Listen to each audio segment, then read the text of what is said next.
Police अधीक्षक जालना यांना अखंड मराठा समाजाच्या वतीनं आणि इतरही जाती धर्माच्या गोरगरीब जनतेच्या वतीनं ज्यांची श्रद्धा मनोज जरांगे पाटलावरती आहे अशा सगळ्याच्या वतीनं एक निवेदन देण्यात आलं की गेल्या 2-3 दिवसापासून मनोज जरांगे पाटील ज्या आंदोलनस्थळी अंतरवली सोसायटीमध्ये बसले आहेत त्या ठिकाणी आणि ते जिथं राहतात त्या ठिकाणी गेल्या 2-3 दिवसापासून ड्रोनद्वारे हेरगिरी आणि पाळत ठेवण्याचं काम त्या ठिकाणी केल्या जातं आहे असं वारंवार निदर्शनास आलं।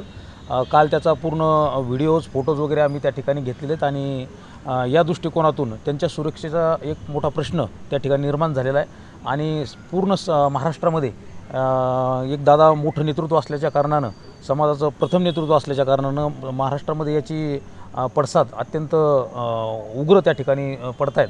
त्या दृष्टिकोनातून त्यांच्या सुरक्षेचं गांभीर्य लक्षात घेता आज SP साहेबांना निवेदन दिलं की त्या ड्रोन जे हे करतायत त्यांचं शोध घ्यावा आणि त्याचबरोबर त्यांना Z+ सुरक्षा दादांना त्या ठिकाणी देण्यात यावी या संदर्भातलं निवेदन आज दिलं आहे। त्याचा फॉलोअप देखील पुढच्या काळामध्ये घेऊन दादांना सुरक्षा जास्तीत जास्त कशी पुरवता येईल या संदर्भामधलं फॉलोअप आपण त्या ठिकाणी घेणार आहोत। काय नाव? किशोर आबा मरकड, मनोज जरांगे पाटील समर्थक।